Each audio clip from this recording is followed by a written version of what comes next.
دعا کے لیے مشکلات اور مزید زیادہ بڑھ جائیں گی نوشیروان کی زندگی میں آنے کے بعد، کیونکہ اب یہاں پر دعا کا سلسلہ ختم نہیں ہوا بلکہ پریشانیوں کا گڑھا نیا کھد گیا ہے۔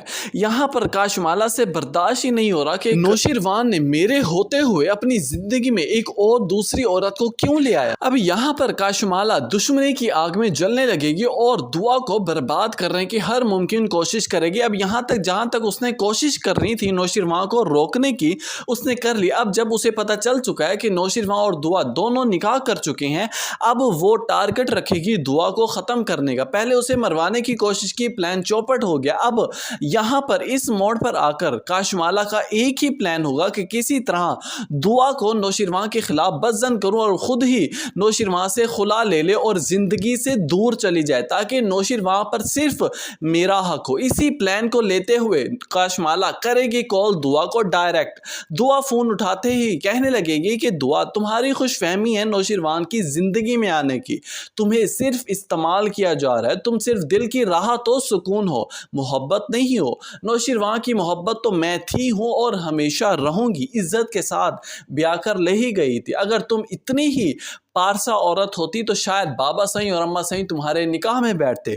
تم نہیں جانتی کہ نوشیروان نے زبردستی تمہیں صرف استعمال کرنے کی خاطر گھر والوں کی ناراضگی مول لی اور تم سے نکاح کیا۔ کچھ دنوں کا سکون ہے نوشیروان کا، تمہیں خود چھوڑ کر آئے گا واپس جہاں سے لے کر آیا تھا تمہیں۔ اب یہ باتیں دعا کے لیے بہت کٹھن ہوں گی، اس سے برداشت نہیں ہو رہا ہوگا، بلکہ وہ اس بات پر بوچھنے پر مجبور ہو جائے گی کہ آخر آپ کون ہیں، کیوں مجھے اس لہجے سے بات کرنے پر مجبور کر رہی ہیں، آخر کیوں مجھے اس سب کے بارے میں آگاہ کر رہی ہیں، آپ کا رشتہ کیا ہے نوشیروان سے۔ یہ بات سنتے ہی کاشمالا کہنے لگے گی کہ بیوی ہوں اس کی اور محبت بھی ہوں، عشق کیا تھا اس نے مجھ سے، اور تمہیں کیا لگتا ہے کہ تم سے وہ محبت کرتا ہے، کیا عزت سے بیاہ کر رہا ہے؟ دیکھو بی بی، میرا تمہیں کال کرنے کا صرف ایک ہی مقصد تھا، صرف تمہیں آگاہ کرنا تھا کہ عورت ہونے کے ناطے میں ایک عورت کا دکھ سمجھ سکتی ہوں۔